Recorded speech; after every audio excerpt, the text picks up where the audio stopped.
Abra sua Bíblia comigo, por favor, em Hebreus, capítulo 12, verso 2. Nós estamos estudando sobre o coração de Jesus. A gente está fazendo um zoom assim no coração de Jesus para ver o que tem lá dentro. E a gente está descobrindo coisas incríveis para a glória de Deus. Hebreus, capítulo 12, verso 2. O tema do estudo de hoje, sobre o coração de Jesus. Vamos falar sobre a felicidade do descanso. Todos que encontraram, dão um aleluia. Diz assim a palavra de Deus. Quem não encontrou, acompanhe pelo projetor. Diz assim, presta bem atenção, porque eu vou falar sobre felicidade proporcionada por Jesus de Nazaré aos seus filhos. Hebreus, capítulo 12, verso 2, diz assim: tendo os olhos fitos em Jesus, autor e consumador da nossa fé, ele, pela alegria que lhe fora proposta, suportou a cruz, desprezando a vergonha, e assentou-se à direita do trono de Deus. Deus abençoe sua palavra. Por favor, queiram se assentar. Estava orando hoje e eu tive uma experiência incrível com Deus. Enquanto eu orava, eu dizia para Deus assim: Senhor, mas como eu desejo a Tua presença, como eu quero ter o Senhor comigo, como é bom estar com o Senhor, como eu gostaria que a minha vida fosse para o Teu deleite, para a Tua alegria, como eu gostaria de Te encontrar ainda mais em intimidade, que eu pudesse crescer em intimidade contigo. De repente, eu começo a ver uma imagem, e eu vejo um restaurante chique, sabe aqueles restaurantes bonitos, aqueles restaurantes que só gente muito rica vai. E eu começo a ver esse restaurante, de repente, eu vejo um jovem bonito, bem arrumado, com um terno, com gravata, uma roupa social, muito bem alinhado.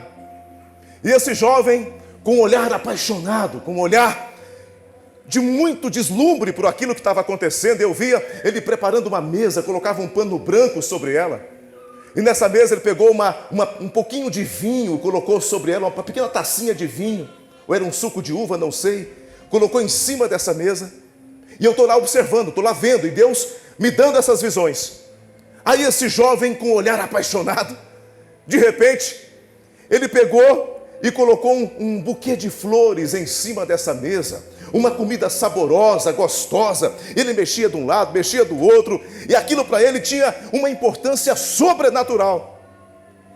Aí de repente, do nada, aparece uma moça bonita na porta, na entrada do restaurante, e quando ele olha para ela, os olhos dele se enchem de paixão.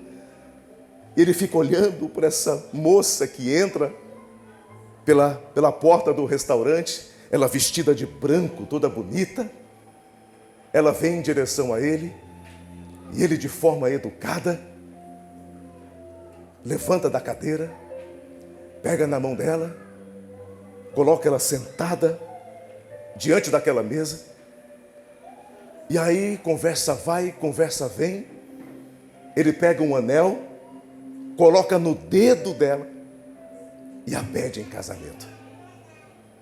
Aí Deus falou para mim assim: Rodrigo, esse noivo sou eu, essa noiva é você. É assim que eu me sinto todas as vezes que você vem aqui para orar. E o Senhor então disse a mim: meu filho, eu tenho desejo por você. Eu tenho desejo pela minha noiva. Aí eu fui olhar, eu me lembrei de uma coisa. A Bíblia diz em Oséias 4:6, a Bíblia fala assim que o meu povo padece por falta de...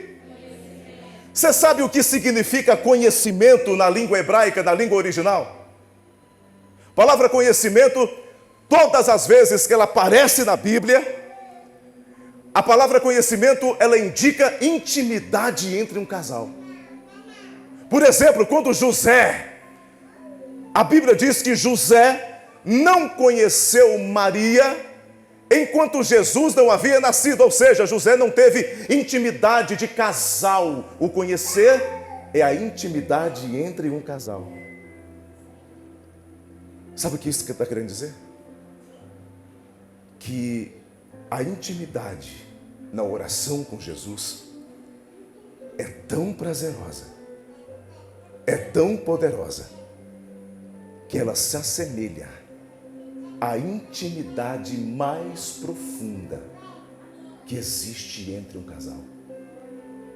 Orar não é pagar preço, é ter uma intimidade que se assemelha à intimidade de um casal. A Bíblia chega a dizer, Paulo diz assim, que mistério é esse? Paulo diz a respeito do casamento, que mistério é esse? Aí Paulo diz no versículo seguinte, mas não me refiro ao casamento entre homem e mulher, mas ao casamento de Deus com sua igreja. Sabe por que você não ora? Porque ensinaram para você que orar é pagar um preço. Sabe por que você não ora? Você não ora porque você faltou a aula do Espírito Santo que te chama de noiva. Existe um prazer na oração que se assemelha à intimidade do casal. Aí a Bíblia está dizendo aqui que ele, pela alegria que foi proposta para ele suportou a cruz por causa de nós, desprezando a vergonha, e assentou-se à direita do trono de Deus. Você quer ver tanto que o coração de Jesus é lindo? Deus propôs a ele uma alegria depois da cruz. Aí eu fico perguntando que tipo de alegria Deus propôs para Jesus após a cruz do Calvário. A pergunta é, o que Jesus estava esperando do outro lado da cruz? Sabe o que é? Sabe qual que é a alegria de Jesus? A alegria de Jesus do outro lado da cruz é saber que seu povo agora é perdoado, é saber que seu povo agora é regenerado, é saber que seu povo agora é restituído à posição de filho. Você sabe qual que é a maior alegria de Jesus de Nazaré? A maior alegria que ele tem, a Bíblia fala que a gente pode alargar a alegria de Cristo. A Bíblia diz que nós podemos aumentar a felicidade de Jesus. Sabe como? Todas as vezes que você peca, você corre dele. Todas as vezes que você erra, vai para a lama, vai para o pecado, você corre de Jesus, Satanás vem e te oprime.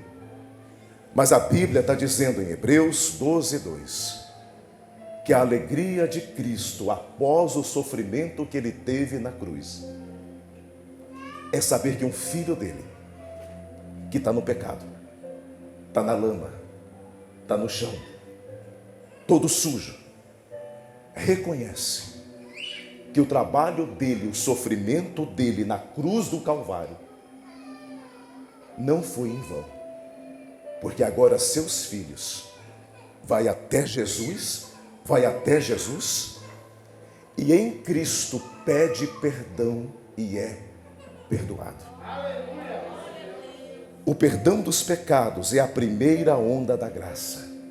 É um oceano da bondade e da graça de Deus após a primeira onda, após a cruz do Calvário. Se você foge de Jesus porque você está em pecado, você entristece o coração de Cristo e você aumenta o nível de legalidade para o diabo te oprimir. Você quer fazer Jesus feliz? Você quer fazer Jesus alegre? Se você hoje está em pecado, isso não tira a problemática do pecado. Pecado ainda mata, pecado leva para o inferno, mata, o pecado ainda destrói, o pecado ainda deixa a pessoa endemoniada, o pecado ainda traz opressão maligna, o pecado ainda dá legalidade para Satanás agir. Eu não estou invalidando a gravidade do pecado, eu estou dizendo que a cruz do Calvário não foi em vão. O que eu estou dizendo é que a alegria de Jesus de Nazaré, a Bíblia diz que a festa nos céus não é quando a seleção brasileira ganha o jogo, que a festa nos céus, a Bíblia não diz que acontece festa nos céus quando alguém ganha um título de melhor jogador de futebol do planeta. Mas a Bíblia diz que a festa nos céus, quando os seus pequeninos se arrependem, confessa, e ao invés de sair da igreja, ao invés de abandonar a fé, ao invés de reclamar da vida, procura a fonte correta e chora no altar correto. Deus está te chamando nesta noite. Jesus não está bravo com você, Jesus não está com um dedo apontado para você, Jesus não está com um cetro de rei para te ferir. Ele está de braços abertos te esperando. Vem, pode chegar, vinde a mim, vós que estáis cansados e sobrecarregados, eu vos aliviarei. Você está com doença, vem que eu tenho cura. Você está com depressão, vem que eu tenho saúde emocional. Vem, pode vir. Você está com dores da alma, vem que eu tenho cura. Você está com falta de recursos financeiros, vem que eu sou dono do ouro e da prata. Em outras palavras, ele está dizendo: eu sou o recurso. Após a cruz do Calvário, tudo que eu sofri, você faz em vão quando você não me procura quando está em pecado. A alegria de Cristo é ver seus filhos procurando Ele para sair do pecado. A alegria de Jesus é saber que a igreja dele pode contar com Ele quando estiver atravessando os vales da vida. É por isso que você... Sabe por que muita gente na igreja é triste? Porque ela entristece o Espírito Santo pela religiosidade. E esse entristecer do Espírito, você vai sentir também. É por isso que você vive triste. Porque você não confia no perdão de Jesus. Você não confia que o coração dele está voltado para você. Sabe de uma coisa? Ele se sente incomodado e frustrado. Ele não se sente incomodado e frustrado quando a gente vai até ele pedindo perdão mais uma vez, esperando nova remissão, cheios de aflição, necessidades e vazios na alma. Deus não se sente incomodado com o filho dele pedindo perdão mais uma vez. Agora, como é que Jesus nos oferece descanso e alegria? Como é que funciona? Como é que ele faz para que eu possa ser feliz nessa terra? Deus tem interesse em ver a gente feliz. A Bíblia diz, primeira coisa que Jesus faz para ver seus filhos felizes, Hebreus capítulo 7, verso 25 e 26. Portanto, ele é capaz de salvar definitivamente. É isso que o povo tem que acreditar. Ele é capaz de salvar definitivamente. Quem? Aqueles que por meio dele aproximam-se de Deus, pois vive sempre para interceder por eles. Aí a Bíblia diz, é de um sumo sacerdote como este que nós precisávamos, santo, inculpável. Olha o coração de Jesus, olha o coração de Jesus, santo, inculpável, puro, separado dos pecadores, exaltado acima dos céus, intercedendo dia e noite pela nossa alegria. Qual é a primeira coisa que Jesus faz para que eu seja uma pessoa alegre? Ele intercede por nós dia e noite. Ele provoca alegria, ele está lá ao lado de Deus. Oh Pai, alegra o coração do Rodrigo. Oh Senhor, tira a opressão da fulana. Oh Senhor, abra a porta de emprego para o fulano. Dia e noite, o ministério de Jesus hoje é interceder por você. Então no coração de Jesus eu posso encontrar. Se eu der um zoom no coração de Jesus, eu não encontro religião, eu não encontro placa de igreja, eu não encontro negócio de usos e costumes. O que eu encontro é alguém que me ama tanto, mas me ama tanto a ponto de orar por mim dia e noite para que eu possa viver feliz na terra. Está na palavra. Deus não quer algo de nós, Deus quer simplesmente nós. É muito mais do que querer algo de nós. Quando Deus olha para o homem pecador resgatado por Cristo, ele não vê mais o seu pecado, meu irmão, mas ele vê o sangue de Cristo que o cobriu e que o redimiu. O poder salvador da cruz não depende de um acréscimo de fé, mas ele trata de um poder salvador tão grande que a minha fé flui da salvação que eu recebi Tem gente que não é salvo e quer ter fé. As pessoas que não têm fé é porque não experimentaram a salvação ainda. Você só pode ter fé na terra para abrir sua empresa, abrir seu negócio, para orar por um enfermo, para recuperar teu casamento, se antes a salvação que está em Cristo te alcançar. A salvação não está na tua mão, meu irmão. A salvação está na mão de Deus. E Ele é capaz de salvar você definitivamente.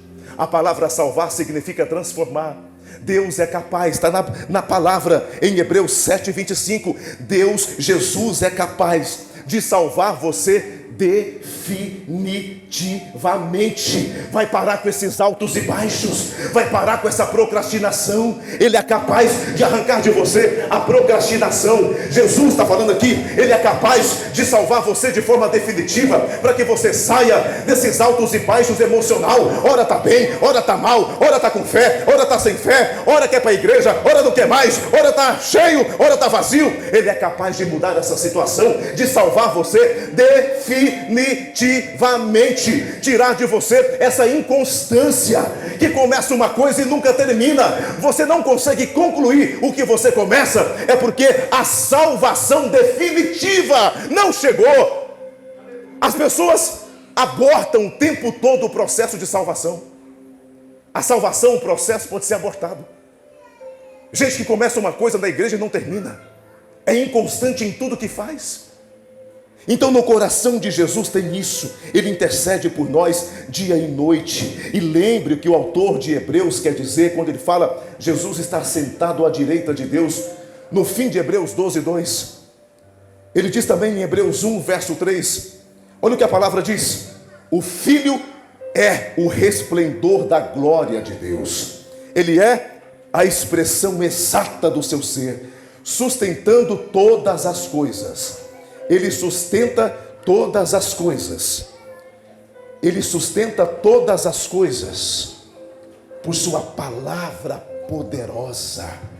Depois de ter realizado a purificação dos pecados, Ele se assentou à direita da majestade nas alturas. Hebreus capítulo 8, verso 1, olha o que tem no coração de Jesus. O mais importante do que estamos tratando é que temos um sumo sacerdote como esse, ao qual se assentou à direita do trono da majestade nos céus. Hebreus capítulo 10, verso 12, mas quando este sacerdote acabou de oferecer para sempre um único sacrifício pelos pecados, assentou-se à direita de Deus, intercedendo por nós. João capítulo 17, verso 24, olha o que Jesus quer. Jesus quer que tiremos força do amor dele. Jesus quer que a gente tire força do amor dele. Mas os únicos qualificados para fazer são os pecadores necessitados do amor e da graça imerecida. Quanto mais necessitado você achar que é, mais favor você tem. Quanto mais você tentar vencer pecado de pornografia, de masturbação sozinho, menos Deus na sua vida. Mas quanto mais você reconhecer, eu não dou conta, eu não posso, eu sou carente, eu sou necessitado, eu não mereço, mas eu preciso, aí o Jesus de Nazaré vem. Sabe por quê? Porque Jesus não vem porque você merece, Jesus vem porque você reconhece que precisa. Quem reconhece, dá glória a Deus aí, meu irmão.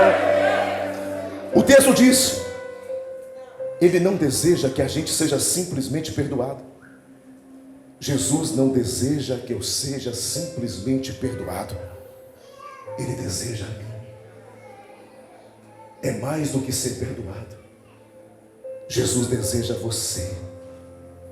Como Jesus fala de seus desejos mais profundos? Pastor, como é que Jesus fala dos seus desejos mais profundos por mim? Olha a oração que Ele faz por você. Olha a oração de desejo, de intercessão que Ele faz por você. Presta atenção. Olha a oração de João 17, 24. Pai, meu desejo é que aqueles que o Senhor me deste estejam comigo onde eu estiver. Jesus deseja você. Escute, Ele não quer só te perdoar, Ele não quer só te salvar, Ele não quer só te abençoar, A Bíblia diz que ele tem desejos a ponto de pedir a Deus: Pai, eu desejo estar com o Rodrigo, eu desejo estar com a Angélica, com a Beatriz, eu desejo estar com a Ariane, eu desejo estar com a palavra da vida, eu desejo. Sabe o que tem no coração de Jesus? Desejo por você, desejo da tua presença. Vai orar, vai sem medo, vai orar, vai. Nós não somos salvos apenas da morte, mas de uma vida sem propósito, em uma vida sem sentido. Nós somos resgatados à posição de filhos para nos assentarmos com Ele nas regiões celestiais. Jesus não veio para salvar vítimas, Ele veio para salvar pecadores confessos e arrependidos. Não tenha medo de Deus. Sai dessa religiosidade pelo amor do Espírito Santo. Sai disso, porque isso está te causando opressão maligna. Vem para o Senhor Jesus. Pastor, o que é no coração de Jesus? Desejo por você. Desejo que você ore. Desejo que você vá para o tempo a sós com Ele e tire aquela hora todo dia para dizer: Paizinho, eu também te desejo. A primeira coisa que você vai perceber é que Ele vai vir ao teu encontro e vai mudar histórias e situações.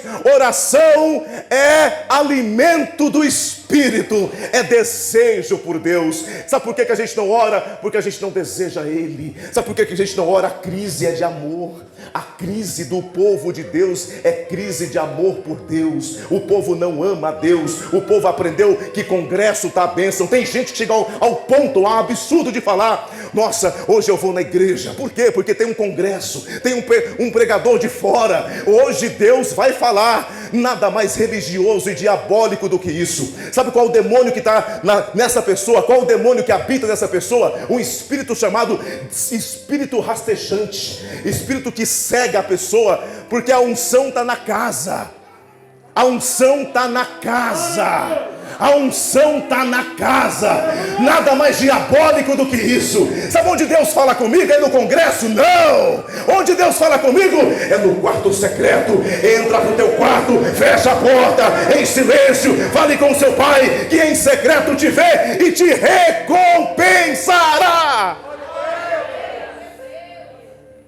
Sai da religião em nome de Jesus. Deus fala no quarto secreto. Congresso pode até ser, depende de quem está pregando e depende de quem está ouvindo.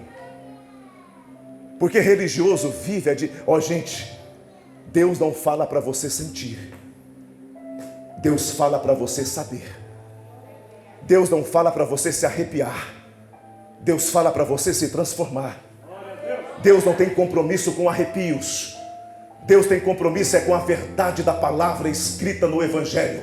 A Bíblia tem um dedo de Deus. A Bíblia foi escrita por Deus, usando os homens que Ele chamou para isso. Aqui está a palavra do Senhor. A boca do Senhor, ela é remédio, mas também é alimento. Ela é leite, mas também é comida sólida. Ela respeita a sua vontade, o seu desejo, mas não atende o que você espera sem ela. Respeite a Bíblia e a Bíblia te respeitará. Faça como Elias. Elias obedeceu a palavra de Deus. Depois Elias orou e fogo caiu do céu. Elias depois orou e o filho da viúva ressuscitou. Por quê, pastor? Porque quando Elias obedece a Deus, as outras coisas vão obedecer a Elias. Quem crê nessa palavra e dê um glória a Deus aí, meu irmão. Segunda coisa que eu entendo, que existe no coração de Jesus e que Ele usa para me abençoar e me ver feliz. A Bíblia diz em Hebreus 4,14: portanto, visto que temos um grande sumo sacerdote que adentrou os céus, Jesus, o Filho de Deus, apeguemo-nos com toda a firmeza à fé que professamos. Segunda coisa que tem no coração de Jesus e que Ele usa para me fazer feliz nessa terra: Ele edifica em mim uma fé inabalável. Somente Jesus pode dar fé para você. O homem não pode te dar. No Antigo Testamento, a gente procurava os... Quem lembra da pregação anterior? No Antigo Testamento, a gente queria ouvir Deus, procurava os profetas. Na lei de Moisés, no tempo da graça, a Bíblia diz em Hebreus, capítulo 1, verso 1, antigamente, Deus falava conosco através dos profetas. Mas de João Batista em diante, após a ressurreição de Cristo, nesses dias, Deus fala conosco através de seu Filho, Jesus de Nazaré, que é nada mais, nada menos do que o Espírito Santo morando dentro de mim e falando comigo dia e noite. Se você está com problema no teu casamento, se você está com problema na vida e você vai atrás de profeta, você acabou de cumprir a lei de Moisés. E se ela não te sustentar, você fica sem sustento. Mas se você está no tempo da graça e quer ouvir Deus falar, você precisa entrar para o seu quarto, ficar em silêncio e deixar o Espírito Santo te dar direção sobre a vida. Senão você volta para a lei de Moisés. Caso tenha dúvida, leia Lucas 16:16 e Hebreus capítulo 1, verso 1. A religião não cresce na maturidade porque ela não vive a graça, ela vive a lei de Moisés. A lei é de Deus? Sim. A lei foi Deus que escreveu? Foi. Mas Jesus cumpriu por nós e hoje estamos no tempo da graça. Falta de orientação é falta de tempo a sós com Deus. Ele edifica uma fé inabalável. Se eu esquecer quem sou a partir da obra de Cristo, eu estarei fadado a uma vida de religião vazia e sem alegria. Se eu negar a cruz do Calvário e eu me invocar com Abraão, com Moisés e esquecer de Jesus, por mais que a lei seja de Deus, eu estarei fadado a uma vida sem alegria e cheia de religião. A Bíblia, escute o que eu vou dizer. No coração de Jesus tem restauração para a tua identidade. O primeiro erro de uma pessoa sobre a identidade dela, escute o que eu vou dizer. Muita gente está sofrendo aqui por falta de identidade bem resolvida. Como, pastor? Eu sou o que eu tenho, por exemplo. Não, eu sou aquilo que eu tenho. Minhas posses me dão a minha identidade. A Bíblia não diz isso. Esse negócio ditado no mundo, você é o que você tem. Se você cair nessa, de viver para conquistar coisas, vai acontecer com você o que aconteceu com o jovem rico. Mateus capítulo 19, verso 16.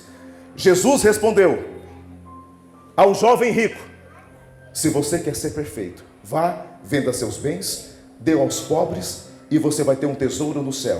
Depois venha e me siga. Ouvindo isso, o jovem se afastou triste porque tinha muitas riquezas. Sabe por que ele foi para o inferno? Porque esse jovem queria ser reconhecido por aquilo que ele tinha. E Jesus queria que ele fosse reconhecido por aquilo que ele é em Cristo. Se você vive para conquistar coisas, se algum dia você perder o seu trabalho, e se o seu trabalho for o propósito da tua vida, você vai morrer junto com ele. Porque tudo nessa vida passa. Tudo nessa vida passa. Se você procura ser reconhecido por aquilo que você faz ou pelo que você tem, se você busca mexer com toda a estrutura da tua vida para provar para as pessoas que você é ou você acabou de se tornar um jovem rico, que Jesus disse: você quer ser reconhecido pelo que tem, e eu estou te chamando para você ser reconhecido pelo que você é. Segunda coisa que ele restaura em nós, o segundo erro de identidade que os cristãos têm: eu sou o que eu faço. Meus talentos é que dão a mim a minha identidade. Eu sou o que eu faço. Quem é você? Eu sou cabeleireiro. Quem é você? Não, eu sou um pastor. Não, quem é você? Eu sou um funcionário do Banco do Brasil. A Bíblia diz que você não é o talento que você tem. João 15,5 é para você. Sem mim, nada podeis fazer. É Jesus tirar a mão, acabou a empresa. Você sabia disso?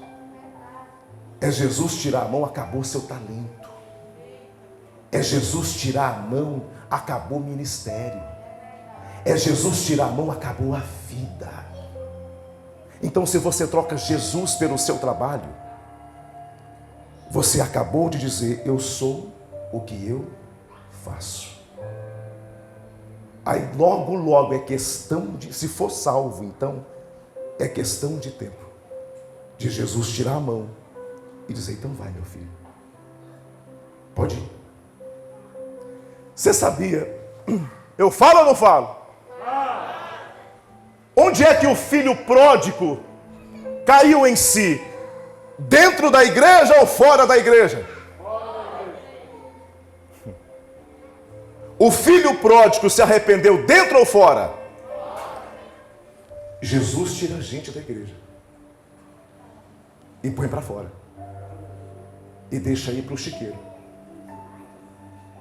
Porque dentro da igreja tem gente que se ilude achando que está salvo.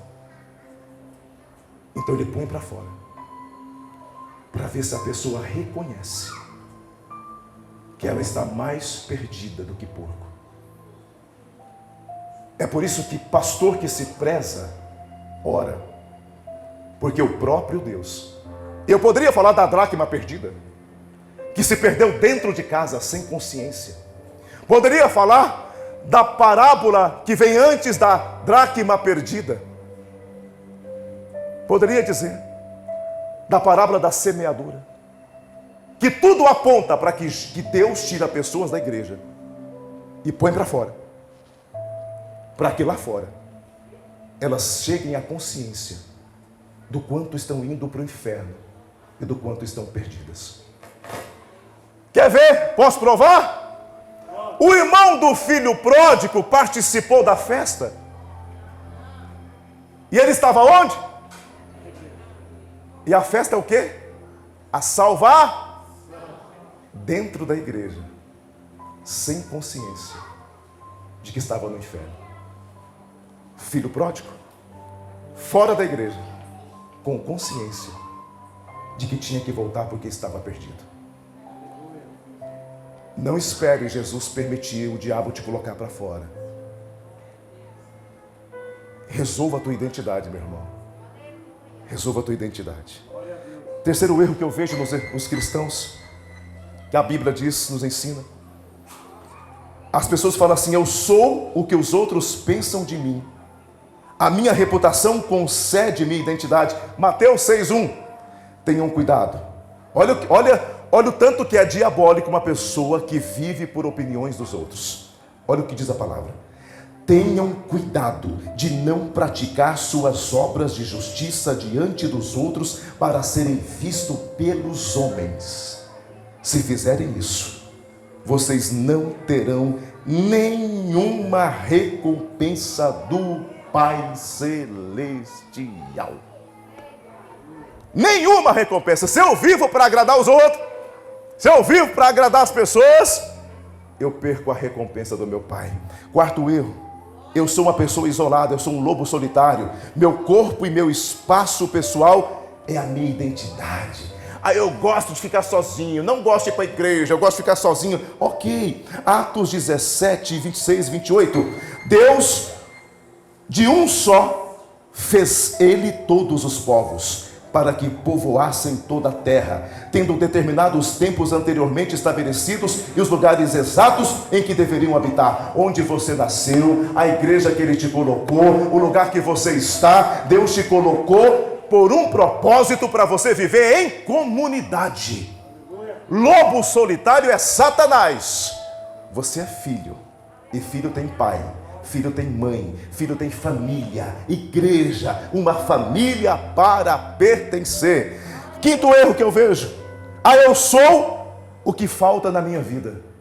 Erro de identidade, que é o que está no coração de Jesus para resgatar em nós.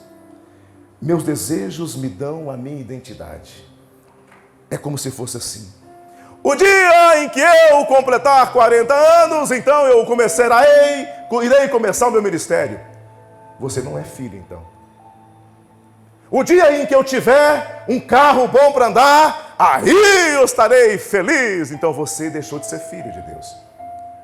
Porque o que te dá identidade é o que falta para você. Quantas mulheres: eu só serei feliz o dia que o meu marido tiver tal comportamento. A satisfação dela está no marido e não em Cristo. Idolatria, falta de identidade. Eu só serei feliz quando a nossa igreja tiver o templo construído. Aí eu acabo de me esquecer que o mais importante da vida é a jornada que a gente tem, a identidade que nós temos. João 4,13. Escute o que eu vou dizer. A mulher samaritana ouviu de Jesus essas palavras: quem beber desta água. Qual água? O mundo, os prazeres, o sucesso que o mundo oferece. Quem beber dessa água vai ter sede outra vez. Mas quem beber da água que eu lhe der, nunca mais terá sede. Ao contrário, a água que eu lhe der se tornará nele uma fonte de água a jorrar para a vida eterna. Satisfação em Cristo. Você precisa ser satisfeito em Jesus e não naquilo que você faz ou aquilo que falta na tua vida. Sexto erro que eu vejo de identidade, que Jesus quer resgatar em nós: eu sou uma pessoa que Deus não quer abençoar. Ou seja, a minha imperfeição me dá a minha identidade. Isso é religião pura. Então, já que eu não consigo ser perfeito, então eu não tenho bênção de Deus. Tem que ser bonzinho para ter bênção de Deus. Ou seja, a pessoa está com merecimento, justiça própria. Ela quer ser aperfeiçoada pelas obras dela. Mas o que a Bíblia diz? João capítulo 8, verso 11. Para a mulher adúltera, Jesus declarou: eu também não te condeno. Agora vá e abandone sua vida de pecado. Ele não a condenou, nem a mulher adúltera. Ele não está aqui para condenar. Ele está aqui para te arrancar do pecado. Tem um adúltero? Tem. Jesus quer matar ele? Não. O que Jesus quer com ele? Arrancar ele do adultério. Quem quer matar ele é o diabo. Agora, se nós ficar comparando Jesus com Satanás, porque a Bíblia diz que o diabo veio para matar, para roubar, para destruir. E se nós ficarmos falando para a sociedade que Deus é igual ao diabo, para que eles vão querer Deus se já tem um diabo? Quem veio para matar, roubar e destruir o adúltero, o pinguço, o homossexual, não foi Jesus. Jesus veio para resgatar eles. Quem veio para matar essas pessoas é Satanás.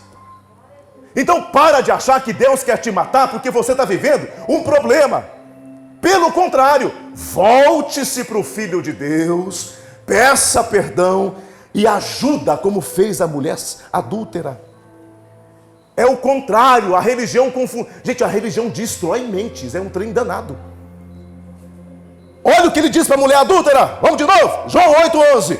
Para a mulher adúltera, Jesus declarou: eu também não a condeno. Porém, agora você vai e não peque mais, porque da próxima vez o diabo te mata.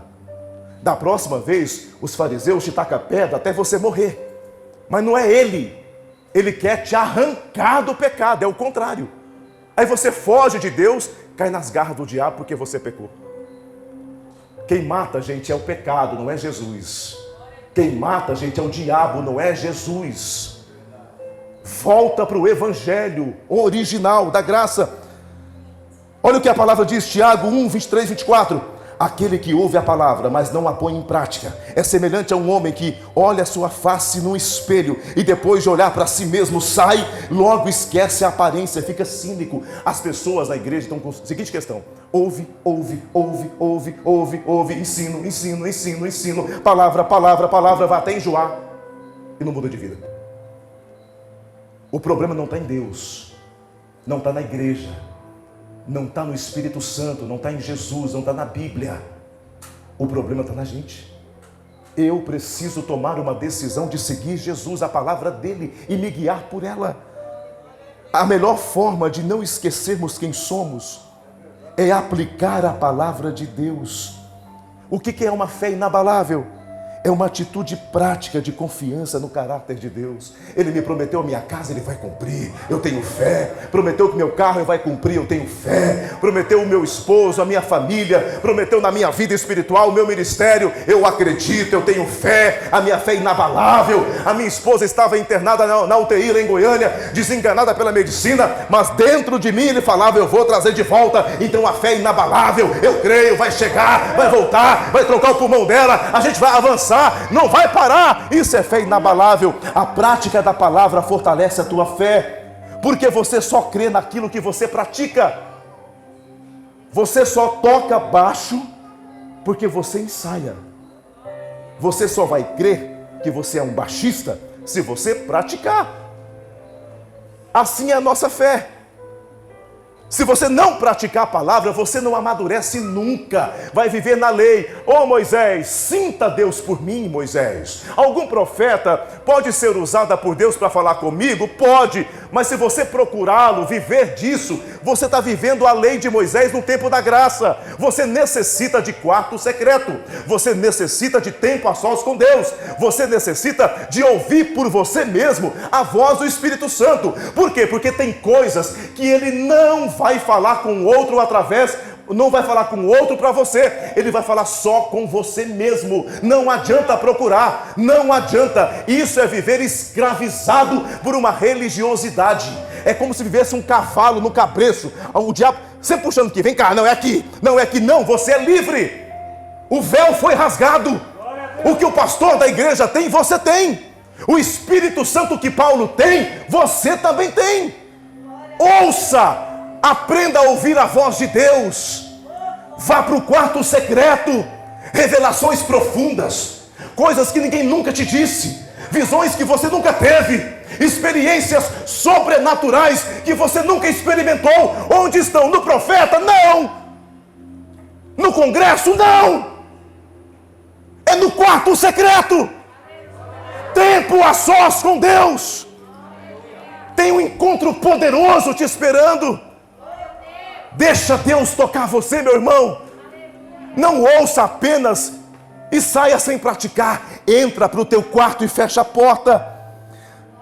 Terceira coisa que Ele faz com nós no coração de Jesus tem Hebreus 4,15a diz: pois não temos um sumo sacerdote que não possa compadecer-se das nossas fraquezas.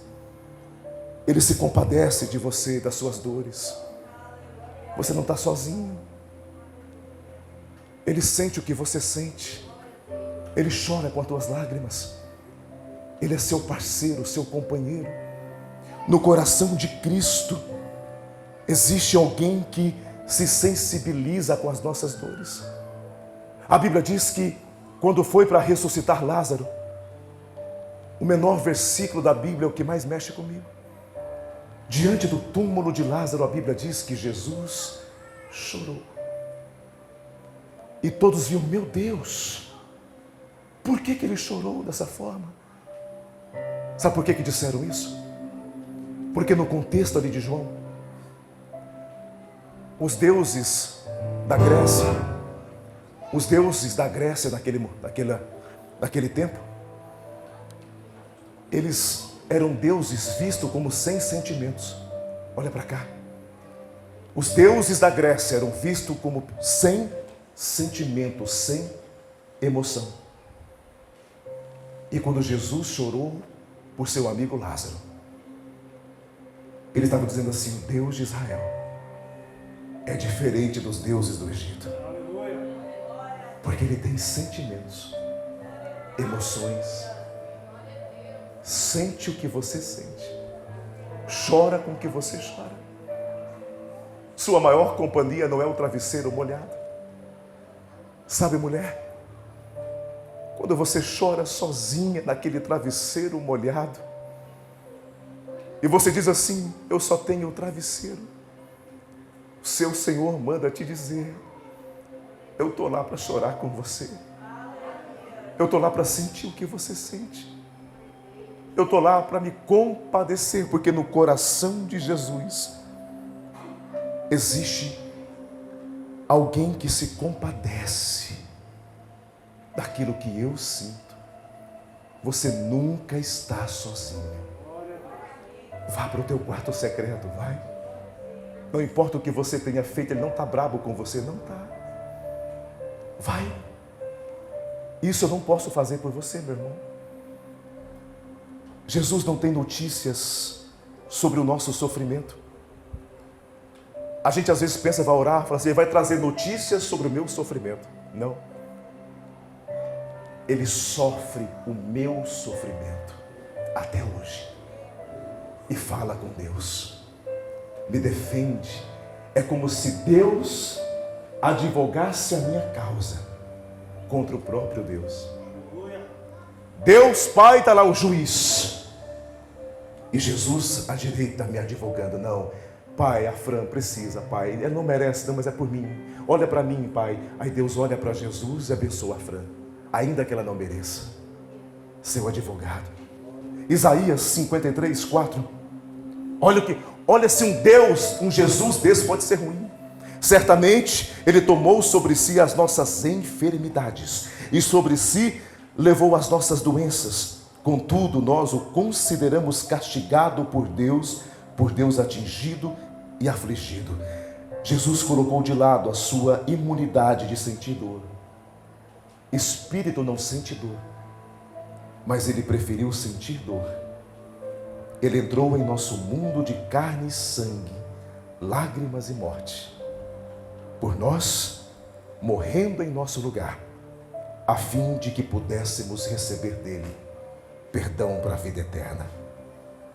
Saber que Jesus decidiu sentir a nossa dor é motivo de esperança, porque Ele venceu todas as aflições e nele podemos vencer a nossa. João 16, 33. Eu disse essas coisas para que em mim vocês tenham paz. Neste mundo vocês terão aflições, contudo tenham ânimo, eu venci o mundo. Se a dor continuar amanhã, Jesus ainda será suficiente para curá-la. Esse é o Evangelho da Graça. Esse é o Novo Testamento. Essa é a maior glória que um homem pode ter. Já estou encerrando, queridos. Eu sei que vocês estão cansados, com vontade de ir embora, mas eu vou falar. Eu preciso falar, porque eu vou falar por amor a Deus, por amor a vocês e por amor a mim, para desencargo de consciência. Número 4. O que tem no coração de Jesus para causar alegria em nós? Hebreus 4,15 diz assim: mas sim, alguém que como nós passou por todo tipo de tentação, porém sem pecado, Ele nos socorre em dias de provações e tentações. Ele é o teu socorro. Não tenta sair do pecado por conta própria. Ninguém vence pornografia por conta própria. Ninguém vence a masturbação por conta própria. Ninguém vence a fornicação por conta própria. Ninguém vence o vício por conta própria. Ninguém sai do pecado por conta própria. Você não tem poder para isso. Você é um ser pequeno, finito, fraco, sem poder algum. Jesus é o único que pôde vencer as tentações e nele nós também podemos. Jesus foi tentado, foi provado em tudo. E a palavra engloba os dois aspectos, provação e tentação. Jesus não foi colocado numa cruz. Não foi. Você crê nisso? Jesus não foi colocado numa cruz. Não foi. Ele decidiu ir para lá. Ninguém colocou ele naquela cruz. Ele decidiu ir para lá por sua causa. Se a obra da cruz não for compreendida, você nunca entra na graça. Jesus não está preso num buraco de pecado com a gente. É por isso que, por ele não estar preso, só ele pode nos tirar de lá. Quinta coisa, Hebreus 4,16, para encerrar. Agora é a última. Removendo as prisões da desconexão relacional. Ou seja, ele remove da gente as prisões dessa desconexão que a gente tem com Deus e com o próximo. Ele remove isso. Hebreus 4,16. Assim sendo, aproximamo-nos do trono da graça. É do trono da lei? Por que então que você procura as tribos de Israel? Por que você procura profeta? Por que? Me responde. Você vive a lei de Moisés? Se você vive, vai buscar então uma irmã que tira a carta. Isso é altamente lei de Moisés. Agora, se você quer viver a graça de Jesus, olha o recado que ele dá para você. Você quer uma boa notícia? Então eu vou te dar uma boa notícia. Hebreus 4,16. Assim sendo, aproximemo-nos do trono da graça com toda a confiança. De que forma? Confiante, a fim de recebermos misericórdias e encontrarmos graça que nos ajude no momento da necessidade. Você está com necessidade? Você está precisando de ajuda? Onde eu encontro? No trono da graça, com toda a confiança. De que forma, pastor? Entra para o seu quarto, fecha a porta e em silêncio fale com o Pai. Ele nos quer íntimo dele. Olha o que diz a palavra. Olha, a palavra diz: Pai, quero que os que me deste estejam comigo. Ele deseja por você onde eu estiver. E que mais? Que não só estejam comigo, mas que vejam a minha glória. A glória que me deste, porque me amaste antes da criação do mundo. Ele quer você íntimo dele. Ele quer você íntimo dele, íntimo dele. Ele quer o seu coração próximo ao dele. Ele quer que você diga o que você pensa. Ele quer que você diga o que você sente. Ele quer clareza de relacionamento. Ele quer que você fique nu de você mesmo e se entregue para ele. Isso é o evangelho da graça. Tudo o que ele disse e fez cooperou para cumprir esta missão, revelar o Pai para nós. Jesus trouxe um Pai para nós. Quando você entende essa questão, muda tudo. Se você entender o evangelho, muda tudo, porque ele criou um contexto, e o que é mais importante, uma razão para que cada palavra e ato de Jesus, o Paizinho amado, deveria ser conhecido nessa igreja de gente órfã. O Pai, fora da religião, tem que ser conhecido desse povo órfão espiritual. Essas opressões todas, tudo isso é orfandade. Orfandade é porque não entendeu que Deus é um Pai amado. Eu vou encerrar por aqui. João 15:13. Isso aqui é para você, eu vou ler, posso? Já prepara o louvor, já fica de pé. Vou ler para você para encerrar. Olha aqui para mim. Recebe isso no Espírito. Você recebe? Fecha seus olhos. Fecha seus olhos e ouça, apenas ouça. Se de tudo você não entendeu, leve isso para casa. João capítulo 15, versos 13 e 14. Olha o que é o coração de Jesus. Ninguém tem o maior amor do que aquele que dá a sua vida pelos seus amigos. Vocês serão meus amigos se vocês fizerem aquilo que eu lhes ordeno. Eu vou repetir mais uma vez. Olha o que é o coração de Jesus por você. Ninguém tem maior amor do que aquele que dá a sua vida pelos seus amigos. Vocês serão meus amigos se vocês entrarem para aquele quarto, fechar aquela porta e acreditar que eu te amo tanto, que eu te desejo tanto, que eu te quero tanto, a ponto de fazer você feliz, de fazer você alegre. Eu amo você, diz o Senhor. Por que você me troca pelos homens? Por que você me trocou pela religião? Por que você me trocou por gente? Por que você me trocou por coisas? Ninguém tem maior amor do que aquele que dá a sua vida pelos seus amigos. A vida de Jesus é sua. O poder de Jesus é teu. Vamos lá.